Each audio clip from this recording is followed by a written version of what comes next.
Hello दोस्तों, good morning. चलिए read करते हैं अपना चार्ट। अभी हम लोगों ने चार्ट जो रीड किया था उसमें से जो वैल्यू याद रखनी थी वो दो टेस्ट की थी। Dorry operation, Dorry testing machine. Friction factor था जो कि 0 से 14 सॉफ्ट रॉक था, 14 से 17 मीडियम रॉक था। डोरा का बैग, ठीक है। तो 14 से 17 मीडियम रॉक था, 17 से ज़्यादा हार्ड रॉक। हाँ, उसी प्रकार इम्पैक्ट टेस्ट को भी हमने याद किया था। तो 19 और ज़्यादा हो जाएगा तो वेरी टफ, और 19 से 17 के बीच में है तो मीडियम टफ, मॉडरेट टफ, और 16 से कम है 16 से 17 के बीच में है तो मॉडरेट टफ, और 19 से ज़्यादा तो वेरी टफ, जबकि 16 से कम है तो पुअर टफ होगा। अट्रेशन टेस्ट की भी वैल्यू थी फ्रिक्शन कोफिशिएंट में। तो फ्रिक्शन कोफिशिएंट अगर 2% है तो गुड है, क्वालिटी ऑफ स्ट्रेंथ। 3 है तो मीडियम है, और 5 से ज़्यादा है तो फिर यूजलेस हो जाएगा। अब आगे देखते हैं कॉमन ब्रिक साइज जो होती है, कन्वेंशनल, ट्रेडिशनल या यूजुअल ब्रिक साइज जो होती है 9 inch by 4x3/8 inch into 2x3/4 inch, या इसकी यूजुअल साइज ये हो जाती है, और नॉमिनल साइज जो हो जाती है 9 inch into 4 half inch into 3 inch. और इसी को जब पॉइंट में सेंटीमीटर में लिखते हैं तो 23 centimetre by 11.4 centimetre by 7.6 centimetre, जबकि स्टैंडर्ड या मॉड्यूलर नॉमिनल साइज जो आ जाती है 19/9/9 सेंटीमीटर होती है। और इसका नॉमिनल साइज आ जाती है, नॉर्मल साइज है सॉरी नॉमिनल साइज आ जाती है इसका 1 सेंटीमीटर बढ़ा करके 20/10/10। Conventional, standard, modular, nominal. Ingredient of the good brick earth क्या क्या होते हैं इंग्रेडिएंट्स? सिलिका SiO2 50 से 60% होता है। Al2O3 20 से 30% होता है। लाइम CaO 2 से 5%, 2 से 5%। आयरन ऑक्साइड Fe2O3 3 से 5%। मैग्नीशिया 1 से कम, 1% से कम। और एल्कलीज 1 से, ये भी 1 से कम होता है। लाइम आयरन ऑक्साइड याद रखना है Fe2O3, 3 से लेके 5, 2 जोड़ देंगे तो 3 से 5 हो जाएगा, ठीक है। 3 से 5। लाइम CaO 2 ही कंपोनेंट है, 1 2 से 5। Al2O3 आगे 2, लास्ट में 3, बाद में 0 0। एल्यूमिनियम 20 से 30%। सिलिका SiO2 50 से 60%।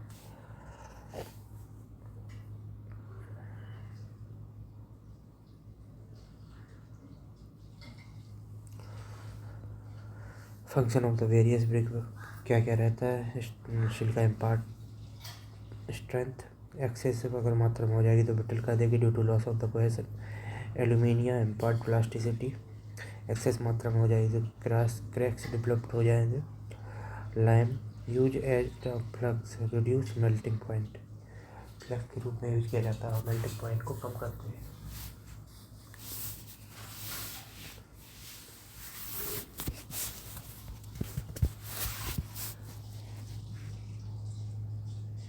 Iron oxide red colour use as a flux, और एक्सेस जो होता है प्रोवाइड डार्क ब्लू और ब्लैकिश कलर। लाइम को भी फ्लक्स के रूप में और आयरन ऑक्साइड को भी रेड कलर और फ्लक्स के रूप में यूज किया जाता है। Magnesia yellow colour and prevent shrinkage, excess के भी yellowish colour. Preparation of the brick earth sequence क्या होगा? पहले अनस्वेलिंग करेंगे, मिट्टी है यहाँ से यहाँ तक तो इसके पहले इतना पार्ट को हटा देंगे, फिर और गड्ढा करेंगे, डिगिंग करेंगे, फिर इसके वेदरिंग करेंगे, फिर इसकी ब्लेड, फिर टेम्परिंग कूटेंगे या नीडिंग करेंगे, अनसॉइलिंग डिगिंग, वेदरिंग, फिर ब्लेडिंग, फिर टेम्परिंग या kneading. Binding zone of the brick कौन क्या होता है, तो बाइंडिंग टेम्परेचर होता है 900 से 1200 डिग्री सेंटीग्रेड।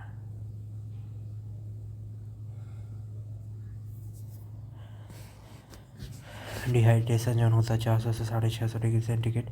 ओजोनेशन जोन होता है 650 से 900 डिग्री सेंटीग्रेड। और विट्रिफिकेशन जोन होता है 900 से 1200 degree centigrade. Efficiency of the kiln क्या होती है, पंजाबा की 60 से 70%, 50 से 60% होती है। इलाहाबादी किल्न की 60 से 70% होती है। इंटरमीडिएट था रिमार्क।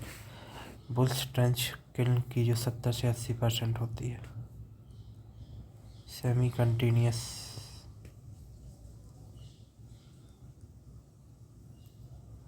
70 से 80%। बुल ट्रेंच हॉफमैन किल्न की 80 से 90%।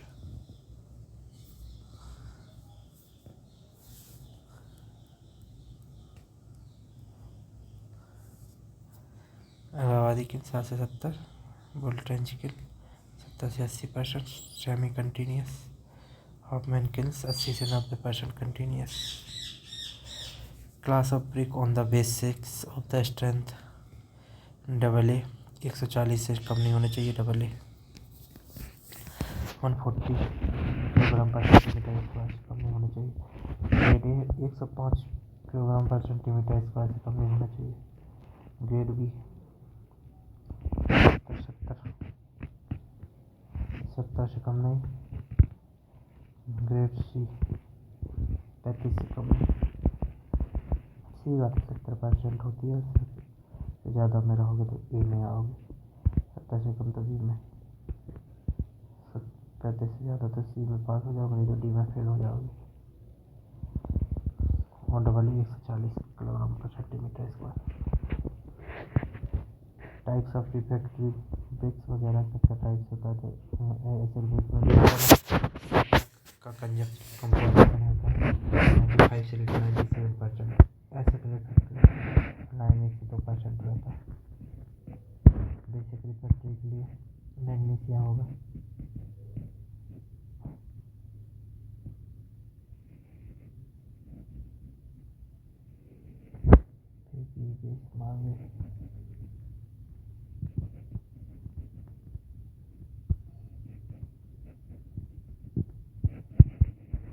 मैग्नीशिया 85% में से,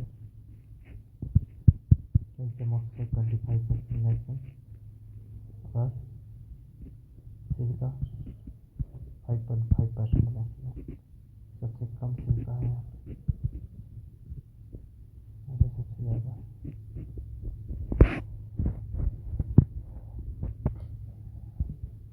न्यूट्रल रिफ्रैक्टरी के लिए क्रोम, आयरन और बॉक्साइड और सिलिका, मैग्नीशिया सारी चीज़ें होती है।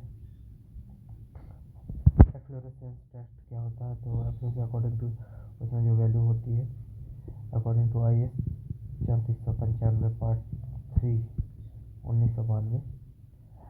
वाइट पैचेस जो फ्लोरेसेंस ब्रिक बॉडी पर आने चाहिए 10% से। अगर 10% तक है तो इसको उसकी एल्कलिनिटी को हम स्लाइड बोलेंगे।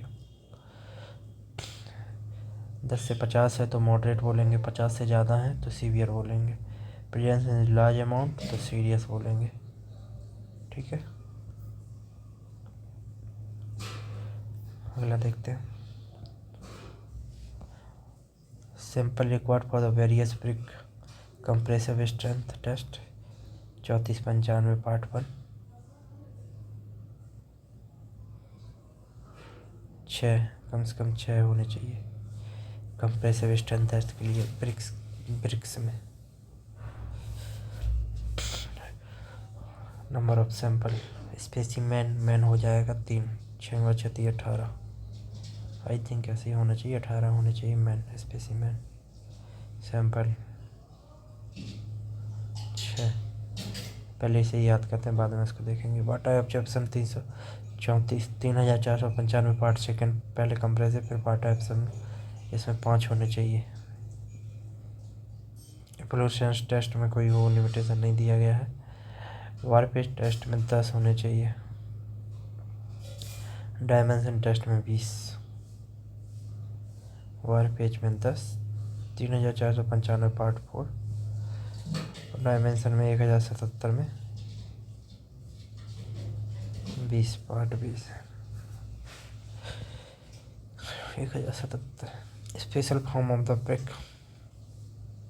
ये राउंड एजेज है, ये कैंट है, ये डबल कैंट है, एक कंपास है, बुलनोज्ड है, परफोरेटेड है, हॉलो है, कोपिंग है, queen closer, cut in the longitudinal direction, across lateral direction, king closure, 3x4 brick, bed brick. General data about the bricks. Type of the first class brick, water should not be less than 20%. Should be less than 20% or equal to 20% water absorption.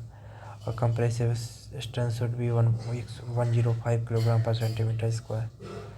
Minimum use facing work के लिए reinforced brick slab में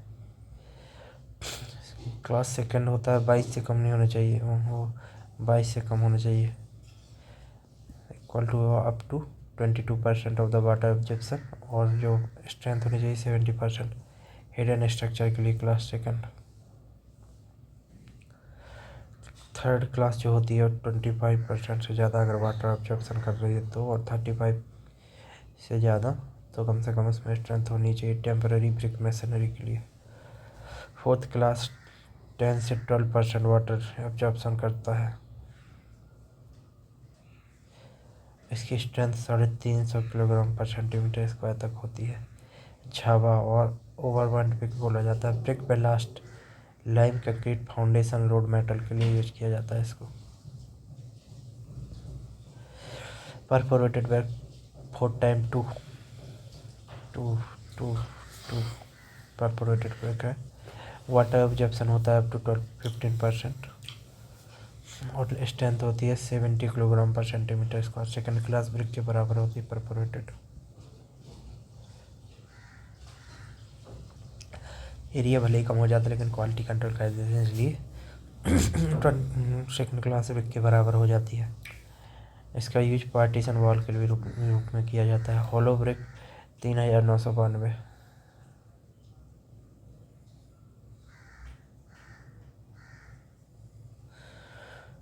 up to 20% water absorption होता है। इसकी third class brick के बराबर होती है, जो कि 35 किलोग्राम पर सेंटीमीटर स्क्वायर की रेंज में होता है। For making heat proof, sound proof and damp proof. Partition में परफोरेटेड पीपी, जबकि इंसुलेशन में HI हाइट इंस्ट्रूमेंट।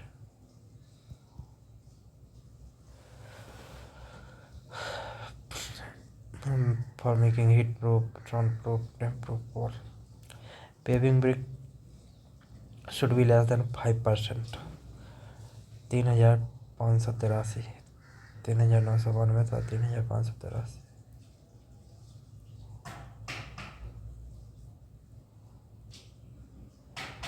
5% से कम होना चाहिए इसका वाटर एब्जॉर्प्शन, और इसकी स्ट्रेंथ होनी चाहिए 350 किलोग्राम, झावा ओवरबर्न के बराबर। ठीक है।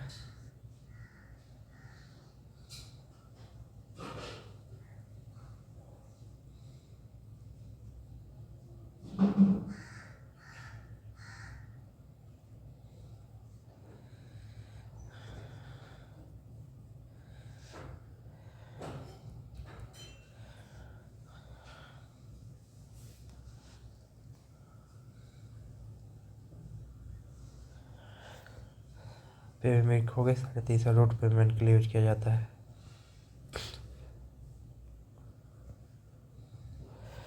सोलिंग ब्रिक होती है 20% से less than water absorption.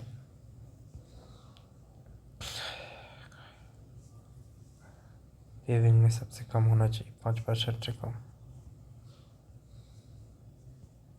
Road pure बनना है ना उसका, वाटर टच में रहेगी ज़्यादा तो इसलिए कम वाटर एब्जॉर्ब करेंगे। सोलिंग ब्रिक क्या होती है लेस देन 20% और स्ट्रेंथ होनी चाहिए 50 kilogram per centimetre square soling of the road.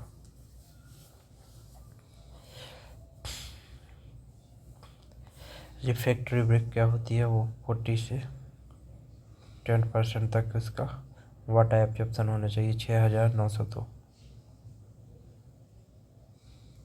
Soling का 5000 $5.79।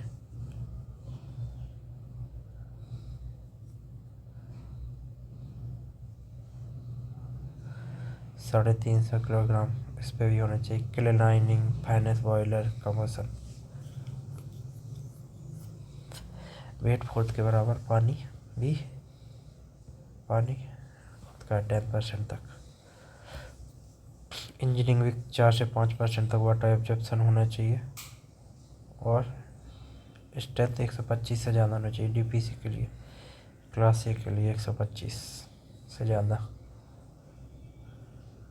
क्लास बी 7% तक पानी एब्जॉर्प्शन और 75 सेकेंड क्लास के बराबर। मल्टी स्टोरी बिल्डिंग के लिए इंजीनियरिंग ब्रिक को 2 बार में बांटा गया है, ए और बी।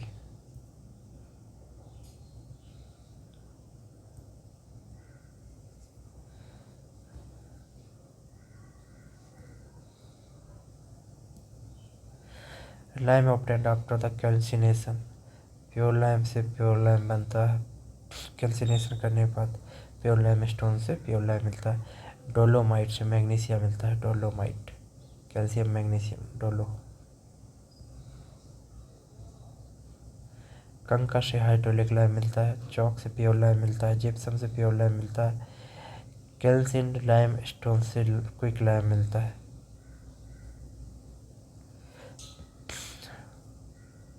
कैल्शियम डोलोमाइट स्टोन से नॉन हाइड्रोलिक लाइम मिलता है।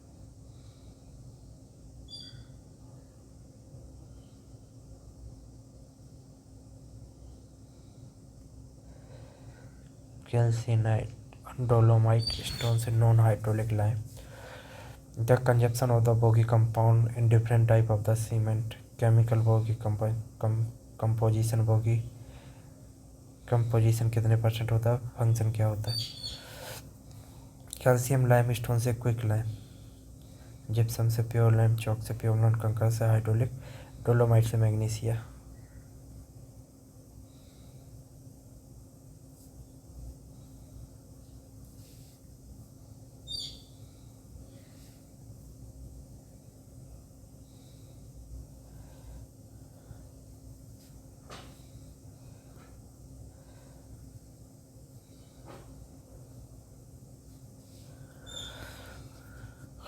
कैल्शियम डोलोमाइट स्टोन से नॉन हाइड्रोलिक लाइम। यहाँ पे मैग्नीशियम मिल जाता लेकिन नॉन हाइड्रोलिक मिलेगा यहाँ पे।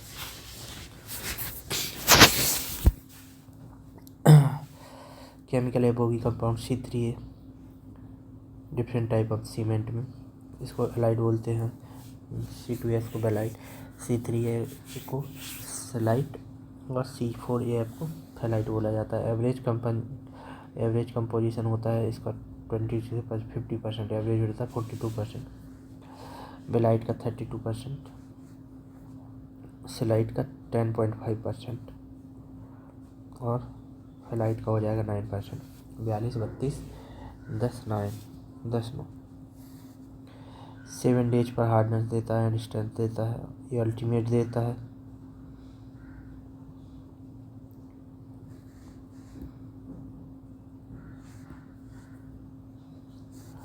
फ्लैश सेट C3A करता है और पुअरेस्ट सीमेंटिंग वैल्यू होती है C4AF की। Cement reaction is exothermic reaction Classifications of lime as per the BIS.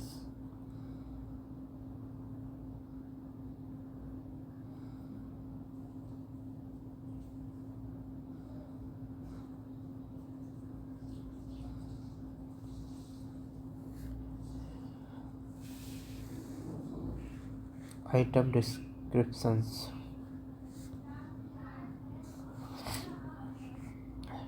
Briefly hydraulic lime, moderate lime, eminently hydraulic lime।